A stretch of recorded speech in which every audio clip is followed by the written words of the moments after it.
बिस्मिल्लाहिर्रहमानिर्रहीम अस्सलाम वालेकुम स्टूडेंट्स। आज के वीडियो लेक्चर में हम स्टार्ट करेंगे फर्स्ट ईयर के बायोलॉजी का chapter number 7 protist and fungi. तो चलिए स्टार्ट लेते हैं अपने वीडियो लेक्चर का। आज के वीडियो लेक्चर में हम पढ़ेंगे चैप्टर प्रोटिस्ट एंड फंजाई का थोड़ा बहुत इंट्रोडक्शन। ठीक है, तो हेडिंग हमारा हो जाएगा इंट्रोडक्शन। इंट्रोडक्शन में हम पहले किंगडम प्रोटिस्टा के कैरेक्टरिस्टिक डिस्कस करते हैं और देखते हैं इसका मीनिंग के प्रोटिस्टा वर्ड की मीनिंग वगैरह क्या है। हमने स्टार्ट किया था क्लासिफिकेशन ऑर्गेनिज्म का प्रोकैरियोट चैप्टर में। वहाँ पे हमने 3 डोमेन्स बनाए थे। उसमें एक क्या था, बैक्टीरिया था, दूसरा क्या था, आर्किया। बैक्टीरिया और आर्किया जो थे वो तो हमने प्रोकैरियोटिक चैप्टर में डिस्कस कर लिए। फिर थर्ड वन क्या था, यूकेरिया। यूकेरिया में ये बाकीमानदा 4 आते थे, fungi, protist, animalia and Plantae. तो फंजाई और प्रोटिस्ट को इस चैप्टर में पढ़ेंगे। प्लांटी के ऊपर अलग चैप्टर आ जाएगा और एनिमेलिया के बारे में अलग चैप्टर आ जाएगा। ठीक है, इसके बाद क्या है इस चैप्टर के बाद, इसके बाद है डाइवर्सिटी एमंग प्लांट। उसमें प्लांट के बारे में सारा कुछ दिया हुआ है।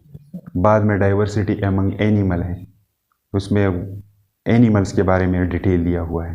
ठीक है, तो पहले देखते हैं मीनिंग प्रोटिस्टा वर्ड का।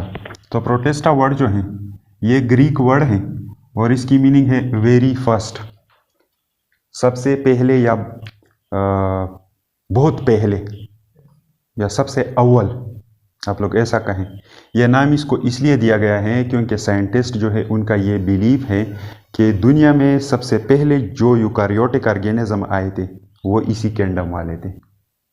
दुनिया में इवोल्यूशनरी हिस्ट्री में जब पहले यूकारियोटिक ऑर्गेनिज्म आए थे वो किंगडम प्रोटिस्टा वाले थे। ठीक है, तो इसलिए इसको इस तरह यह नाम दिया गया है। नेक्स्ट वन क्या है, it also called kingdom algae या एल्जी। इसको किंगडम एल्जी नाम भी दिया जाता है। इसके अलावा इसके लिए एक अनदर वन नेम यूज़ होता है प्रोटोक्टेस्टा, या इसके अलावा ट्रशकेन किंगडम नेम भी इसके लिए यूज़ होता है। ट्रशकेन मीन्स कूड़ादान। इसमें मुख्तलिफ किंगडम से निकाले गए ऑर्गेनिज्म को उठा के यहाँ पे डाल दिया गया है। जिस तरह कूड़ादान में आदमी क्या करता है, सारी गंदी मुख्तलिफ किस्म के कॉन्टामिनेटेड मटेरियल डालता है, तो इसी तरह जो ऑर्गेनिज्म बाकीमानदा किंगडम में फिट नहीं आते थे तो उनको उठा के प्रोटिस्टा के अंदर रखा गया है। ठीक है, नेक्स्ट वन कैरेक्टरिस्टिक इसका है, दे आर सिंपल यूकारियोट्स। इसके अंदर जो ऑर्गेनिज्म रखे गए हैं ये सिंपल यूकारियोट हैं। ठीक है, जस्ट 1 सेल वाले हैं ज़्यादातर, लेकिन इसके अलावा मल्टीसेलुलर भी इसके अंदर है। लेकिन मल्टीसेलुलर भी ऐसे फॉर्म में है जो कि just aggregated form of cell है, कॉलोनियल फॉर्म में है। उसने अभी तक टिश्यू का लेवल क्रॉस नहीं किया है, तो टिश्यू लेवल से भी नीचे है, कॉलोनियल लेवल में है। ठीक है, इसके बाद नेक्स्ट वन पॉइंट क्या है, they are not animal, plant or fungi. इसके ऑर्गेनिज्म जो है ये ना तो एनिमल्स है, ना प्लांट्स है और ना फंजाई है। इसके अंदर कुछ इस तरह मखलूक रखा गया है। ठीक है, नेक्स्ट वन है इंक्लूड ऑल ऑर्गेनिज्म। इसके अंदर तमाम जानदार शामिल किए गए हैं that not fit into other kingdom. जो बाकीमानदा किंगडम के अंदर फिट नहीं आते थे उनको उठा के यहाँ पे डाला गया है। नेक्स्ट वन क्या है, वेरी डाइवर्स। इसके मेंबर एक दूसरे से बहुत डिफरेंट होते हैं और बहुत ज़्यादा तादाद में होते हैं। मुख्तलिफ काइंड के ऑर्गेनिज्म इसके अंदर रखे गए हैं। इनकी डाइवर्सिटी जो है वो बहुत वास्ट है। ठीक है, अब ये कितने डाइवर्स हैं, range from 60,000 to 2 lakh species. इसके अंदर क्या है, 60,000 से लेकर 2 लाख तक स्पीशीज इसके अंदर पाए जाते हैं। तो ये कितना डाइवर्स ग्रुप है, ये आप लोग का है किंगडम है। नेक्स्ट वन है फ्रॉम सिंपल यूनिसेलुलर। इसमें सिंपल यूनिसेलुलर से लेकर जैसा कि अमीबा हो गया, अमीबा टू मल्टी सेलुलर। इसके अंदर मल्टी सेलुलर्स भी पाए जाते हैं जैसे कि सीवीड्स। सीवीड्स क्या होते हैं, ये समंदरी घास होता है जो कि पौंड में, राइवर में, समंदरों में, इन जगहों पे पाया जाता है, उसको सीवीड कहा जाता है। ये कोई एक प्लांट नहीं है, ग्रुप ऑफ प्लांट होता है जो कि बाज़ औक़ात ओशन के बॉटम में भी ये पाए जाते हैं। ठीक है, मुख्तलिफ नाम है इन सीवीड्स के। तो ये कोई एक प्लांट नहीं है, एक प्लांट लाइक ऑर्गेनिज्म नहीं है, ठीक है। ये एग्जैक्ट प्लांट तो नहीं है, these are plant like organism, ठीक है। और इसके अलावा कुछ ऐसे भी हैं जो कॉलोनियल फॉर्म में प्रेजेंट होते हैं, ठीक है, जैसा कि स्लाइम मोल्ड हो गया। स्लाइम मोल्ड एक फंगस है जो कि कॉलोनी की शक्ल में रहता है, ठीक है, और है यूनिसेल्युलर फंगस। इसके अलावा नेक्स्ट वन क्या है, protist may be similar to animals. इसके अंदर कुछ ऐसे प्रोटिस्ट भी हैं जो कि एनिमल्स की तरह हैं, उनको एनिमल लाइक प्रोटिस्ट कहा जाता है। कुछ ऐसे हैं जो कि प्लांट लाइक होते हैं, जिनको एल्गीज कहा जाता है, दूसरा नाम उनका एल्गीज है।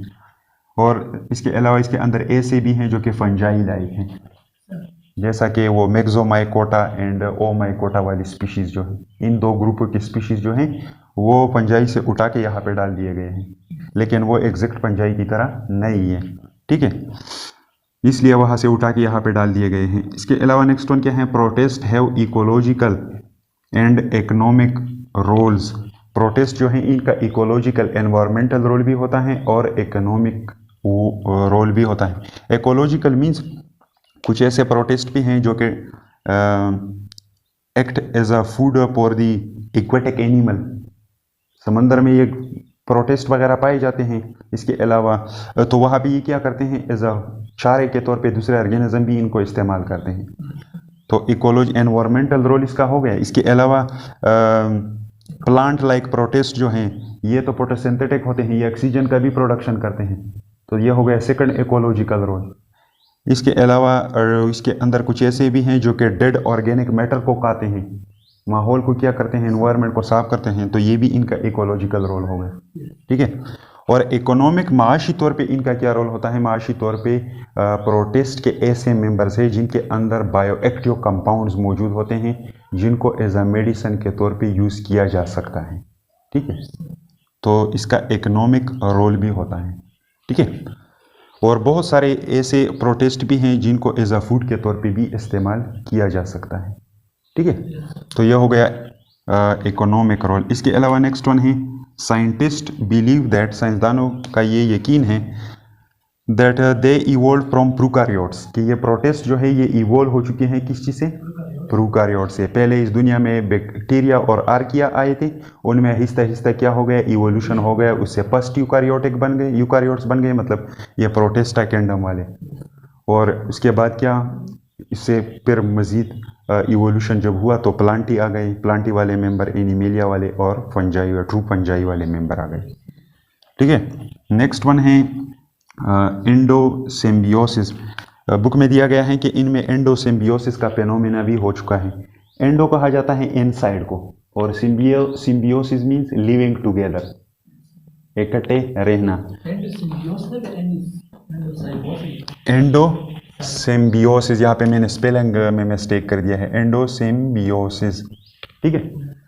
तो अब ये एंडोसिम्बियोसिस जो है ये एक थ्योरी है, एक नज़रिया है जो कि पेश किया गया है कि यूकारियोटिक्स ऑर्गेनिज्म में ये ऑर्गेनेल की का एवोल्यूशन कुछ इस तरह हुआ है। यहाँ पे आप लोगों को क्या बताएगा, ऑर्गेनेल के एवोल्यूशन के बारे में बताएगा कि यूकारियोटिक सेल में ऑर्गेनेल कैसे इवोल्व हो चुके हैं। तो दो ऑर्गेनेलों के बारे में, यस, यूकारियोटिक सेल में, यस, इसका एक्सप्लेनेशन देखो समझ में आ जाएगा। पहला एंडोसिम्बियोटिक थ्योरी में हम डिस्कस करते हैं सबसे पहले किस चीज़ को, माइटोकॉन्ड्रिया को। तो माइटोकॉन्ड्रिया के बारे में ये सोचा जाता है या ये बिलीव किया जाता है कि एक बैक्टीरिया था जो कि एरोबिक बैक्टीरिया था। क्या था, एक एरोबिक बैक्टीरियम था, एक एरोबिक बैक्टीरियम था और एक ओल्डेस्ट यूकारियोटिक सेल था। दिस वन, रेड वन क्या रिप्रेजेंट करता है, oldest eukaryotic cell, eukaryotic cell, ठीक है। और ये तो वैसे भी क्या है, प्रोकारियोटिक सेल है। तो ये ग्रीन कलर का स्ट्रक्चर क्या रिप्रेजेंट करता है, दिस इज एरोबिक बैक्टीरियम जो कि ऑक्सीजन को यूज करता था। तो ये थ्योरी ये कहता है कि ये एरोबिक बैक्टीरियम जो था इसको इस ओल्डेस्ट यूकारियोटिक सेल ने क्या कर दिया, एनगल्प कर दिया, हड़प लिया। जब एनगल्प कर दिया तो फिर बहुत अरसा गुजरने के बाद, मिलियन ऑफ ईयर लेटर, बाद में क्या हुआ कि ये एरोबिक बैक्टीरियम जो था ये कन्वर्ट हो गया और इसने शक्ल इख्तियार कर दिया किस चीज़ का? माइटोकॉन्ड्रिया का। ये स्ट्रक्चर दिखाई दे रहा है। और इसका सबूत क्या है? इसका सबूत यहाँ पे पड़ा हुआ है, कुछ एविडेंस पॉइंट भी इसके बारे में मौजूद है। माइटोकॉन्ड्रिया को अगर देखा जाए तो इसके इर्द गिर्द कितने मेम्ब्रेन मौजूद है? दो। ये डबल मेम्ब्रेन बाउंडेड ऑर्गेनेल है। और बैक्टीरिया के इर्द गिर्द भी दो कवरिंग होते हैं, एक सेल वाल होता है और दूसरा सेल मेम्ब्रेन होता है। दूसरा ये कि इसके पास जो राइबोसोम है वो 70S होता है, और माइटोकॉन्ड्रिया के अंदर जो अपना राइबोसोम पाया जाता है वो भी 70S होता है। ठीक है, तो इनके अंदर कुछ सिमिलरिटी हैं। इस बुनियाद पे माइटोकॉन्ड्रिया के साथ भी अपना एक DNA होता है यहाँ पे, और इसका भी एक छोटा सा DNA मॉलिक्यूल होता है। ठीक है, तो इन सबूतों की बुनियाद पे ये कहा जाता है कि ये माइटोकॉन्ड्रिया जो है ये एक एरोबिक बैक्टीरियम था सबसे पहले। वो ओल्डेस्ट यूकारियोटिक सेल ने इंगल्फ कर दिया और बाद में मिलियन ऑफ ईयर गुजरने के बाद ये कन्वर्ट हो गया किस चीज़ में? माइटोकॉन्ड्रिया में। इसी तरह सेम कंसेप्ट क्लोरोप्लास्ट के बारे में भी है। क्लोरोप्लास्ट के बारे में कैसे हैं तो इसको इस सेकंड वन पॉइंट से डिस्कस करते हैं। क्लोरोप्लास्ट के बारे में ये बिलीव किया जाता है कि अगेन क्या था, एक ओल्डेस्ट यूकारियोटिक सेल था। ठीक है, और इन्होंने एनगल्फ कर दिया एक सिंथेटिक बैक्टीरियम। इन्होंने भी क्या कर दिया, एक फोटोसिंथेटिक बैक्टीरियम को एनगल्फ कर दिया। जब एनगल्फ कर दिया और मिलियन ऑफ ईयर्स गुजरने के बाद ये कन्वर्ट हो गया, ये फोटोसिंथेटिक बैक्टीरियम किस चीज़ के अंदर? यूकारियोटिक सेल के अंदर क्लोरोप्लास्ट में कन्वर्ट हो गया। इसके साथ मैंने सी लिख दिया, सी मीन्स क्लोरोप्लास्ट। तो एंडोसिम्बियोसिस या एंडोसिम्बियोटिक थ्योरी यही कहती है, ठीक है, कि ये मॉडर्न यूकारियोटिक सेल्स जो हैं इनमें माइटोकॉन्ड्रिया कहाँ से आया हुआ है और इनमें क्लोरोप्लास्ट कहाँ से आया हुआ है। ठीक है, अब इसके बाद नेक्स्ट वन पॉइंट देखो, सम हैव माइटोकॉन्ड्रिया। इसमें कुछ ऐसे मेंबर्स भी हैं जिनके अंदर माइटोकॉन्ड्रिया पाया जाता है, जैसे कि अमीबा हो गया, पैरामीशियम हो गया, इनमें माइटोकॉन्ड्रिया प्रेजेंट होती हैं। सम हैव नॉट, और कुछ जो है उनके पास नहीं है, पहले से नहीं था। कुछ ऐसे हैं जिनमें इब्तिदा से नहीं है, न था। ठीक है, सम लॉस्ट देम लेटर, और कुछ ऐसे हैं जिन्होंने बाद में इसको लॉस्ट कर दिया। कुछ ऐसे हैं जिनके पास नहीं है, उसमें एब्सेंट हो चुका है। वो कौन से हैं? जैसा कि जार्डिया, एक प्रोटिस्ट है जिसका नाम है जार्डिया लैम्ब्लिया, पूरा नाम इसका है जार्डिया लैम्ब्लिया। और कुछ ऐसे भी हैं जिनमें रिड्यूस फॉर्म मौजूद है, पूरी तरह लॉस्ट नहीं है, रिड्यूस हो चुका है, जैसा कि ट्राइकोमोनास वेजाइनेलस, ट्राइकोमोनास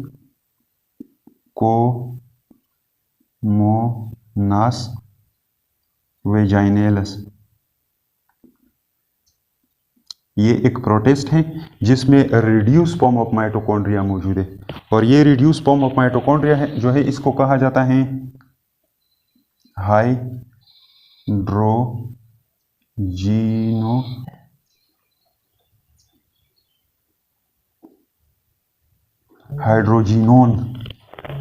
हाइड्रोजिनोन इसमें पाया जाता है। और इसमें भी एक रिड्यूस फॉर्म है लेकिन एटीपी नहीं बनाता, उसको कहा जाता है माइटोसोम।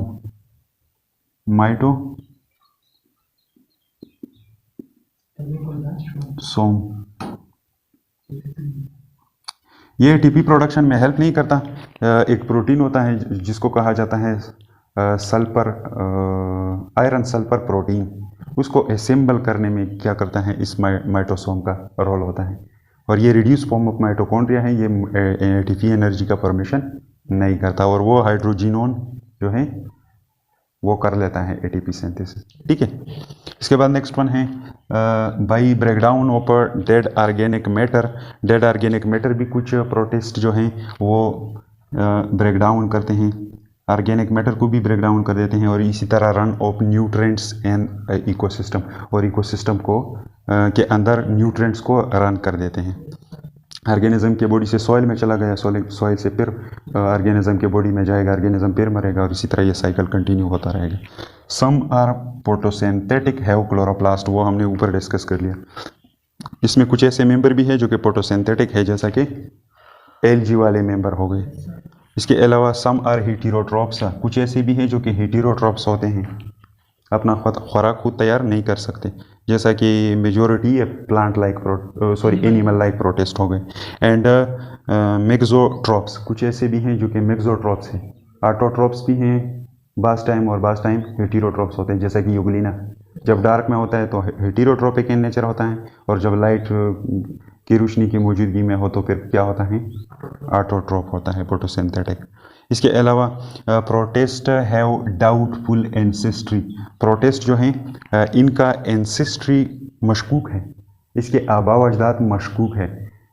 ये इसलिए क्योंकि इनका डाइवर्सिटी बहुत ज़्यादा है, ये बहुत डाइवर्स ग्रुप है, और आप यहाँ पे ये अंदाज़ा लगाना कि ये फॉर एग्ज़ाम्पल फलाना बैक्टीरिया से इवॉल्व हो चुके हैं, इस तरह कोई नहीं कह सकता। तो ऐसा सोचा जाता है कि इनके ये मुख्तलिफ काइंड ऑफ ऑर्गेनिज्म इसके अंदर जो मौजूद है, ऐसा दिखाई देता है कि ये मल्टीपल प्रोकारियोट से ये इवॉल्व हो चुके हैं। ठीक है, तो इनका एंसेस्ट्री जो है डाउटफुल है, मशकूक है। तो इसके बाद नेक्स्ट वन क्या है, इवॉल्व 2 मिलियन ईयर एगो, ये इवॉल्व हो गए हैं तकरीबन 2 मिलियन ईयर एगो। इसके अलावा शो पॉलीपाइलेटिक ओरिजिन, पॉलीपाइलेटिक ओरिजिन से मुराद यही है कि ये किसी सिंगल इंडिविजुअल से इवॉल्व नहीं हुए हैं, ये प्रोकारियोटिक से इवॉल्व हो चुके हैं, लेकिन प्रोकारियोटिक के मल्टीपल मेंबर से ये इवॉल्व हो चुके हैं। ठीक है, some group are probably placed together for convenience, इनमें हमने क्या कर दिया है, कुछ ग्रुप्स को अपनी आसानी के लिए इकट्ठे हमने डाल दिया है। बहुत सारे ग्रुप है जिनको हमने इकट्ठा कर दिया है और कंडम प्रोटिस्टा के अंदर हमने डाल दिया है। Then a reflection of close kinship, हालांकि इनके बीच में कोई करीबी रिश्ता नहीं है। प्लांट लाइक अलग टाइप के हैं, एनिमल लाइक एनिमल की तरह है, फंजाई लाइक फंजाई की तरह है। तो मुख्तलिफ किस्म के ग्रुपों वाले मेंबर को हमने अपनी आसानी के लिए इसके अंदर डाल दिया है, हालांकि इनके बीच में ज़्यादा क्लोज रिलेशन नहीं है। ठीक है, नेक्स्ट वन क्या है, बट द जीनोम एनालिसिस, लेकिन अगर जीनोम का एनालिसिस देखा जाए एडेड टू अदर क्राइटेरिया, और इसके अलावा दूसरे मयारों को देखा जाए, एनेबल अस, इसने हमें काबिल बना दिया है टू पोस्टुलेट सम ग्रुपिंग, कि हम कुछ ग्रुप्स पेश करें। इसमें क्या कहा, जीनोमिक एनालिसिस को और अदर क्राइटेरियाज को देख के इनसे चंद ग्रुप बनाए गए हैं जो कि प्रोटिस्टा में रखे गए हैं।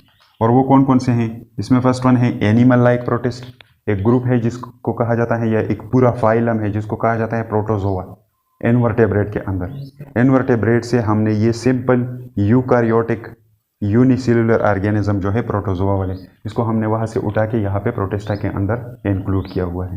ठीक है, नेक्स्ट वन क्या है, प्लांट लाइक प्रोटिस्ट, जिसको एल्गीज भी कहा जाता है या एल्गीज। कुछ ऐसे हैं जो कि पौधों की तरह प्रोटिस्ट हैं, वो हमने प्लांटी से निकाल के यहाँ पे डाल दिए हैं, क्योंकि इनका बॉडी क्या है, टेलॉइड है, इनके रूट स्टेम और लीव में फ़र्क नहीं किया जा सकता। तो वहाँ से, इसलिए ये सिंपल है, तो वहाँ से हमने उठा के यहाँ पे डाल दिए हैं, हालांकि ये प्लांट की तरह सेम फोटोसिंथेटिक होते हैं। ठीक है, और थर्ड वन क्या है, फंजाई लाइक प्रोटिस्ट, कुछ ऐसे प्रोटिस्ट है जो कि फंजाई लाइक होते हैं, और वहाँ से हमने उठा के यहाँ पे डाल दिया है। ये फंजाई से थोड़े से डिफरेंट होते हैं, इसलिए वो डिफरेंस क्या है वो आने वाले लेक्चर में हम डिस्कस करेंगे। ठीक है, इसमें एक एग्जांपल है वाटर मोल्ड जो मेक्सोमाइकोटा क्लास से ताल्लुक़ रखते हैं, और इसके अलावा स्लाइम मोल्ड जो कि ओमाइकोटा से ताल्लुक़ रखते हैं। Next one and the last one, definition, protist के मेंबर जो है उनका डिफिनीशन आप लोग कैसे करेंगे। अगर आप लोगों से कोई पूछे कि व्हाट इज़ प्रोटिस्ट, तो आप लोग क्या कहेंगे। तो इसका डिफिनीशन यहाँ पे इन पॉइंट्स को देख के मैंने एक छोटा सा डिफिनीशन इससे बना दिया है। दीज आर दोज ऑर्गेनिज्म, ये ऐसे जानदार हैं विच आर नाइदर प्लांट्स, ना तो ये प्लांट है, एनिमल ना एनिमल है, नॉर फंजाई, और ना ये फंजाई है, and are simple oldest eukaryote, और सबसे सादा और पुराने यूकारियोट्स हैं। Very much different and size, ये साइज में भी एक दूसरे से डिफरेंट होते हैं। कुछ यूनिसेलुलर होते हैं, मल्टी सेलुलर होते हैं, ठीक है। न्यूट्रिशन में भी ये एक दूसरे से डिफरेंट होते हैं। कुछ ऑटोट्रोप है, कुछ हेटेरोट्रोप है, कुछ मेक्सोट्रोप हैं, कुछ सेफ्रोफाइट्स हैं, ठीक है, डेड ऑर्गेनिक मैटर को खाते हैं। कुछ बिल्कुल पैरासाइटिक इन नेचर होते हैं, पैरासाइट्स होते हैं। रिप्रोडक्शन में भी एक दूसरे से डिफरेंट होते हैं, सेक्सुअल भी होते हैं, एसेक्सुअल रिप्रोडक्शन भी इसके अंदर पाया जाता है। लोकोमोशन में भी एक दूसरे से डिफरेंट होते हैं, कुछ लोकोमोशन करते हैं, कुछ नहीं करते, स्टेशनरी होते हैं, अपनी जगह पे पड़े होते हैं। हैबिटाट का भी एक दूसरे से डिफरेंट होता है। Interaction with the host organism के साथ इनका रिश्ता भी डिफरेंट होता है। कुछ पैरासिटिक इन नेचर होते हैं, कुछ म्यूचुअलिस्टिक इन नेचर होते हैं, म्यूचुअलिज्म शो करते हैं, ठीक है। तो ऐसे टाइप ऑफ ऑर्गेनिज्म होते हैं कौन? प्रोटिस्टा वाले। These are those organisms which are neither plant, animal nor fungi and are the simple eukaryotes, very much different in size, nutrition, reproduction, locomotion, habitat and interaction with the host. ठीक है, तो ये था introduction इस chapter का। इसके बाद हम आने वाले टॉपिक्स को डिस्कस करेंगे। अगर कोई स्क्रीनशॉट वगैरह लेना चाहता हूँ तो ले ले, मैं व्हाइट बोर्ड से हट जाता हूँ।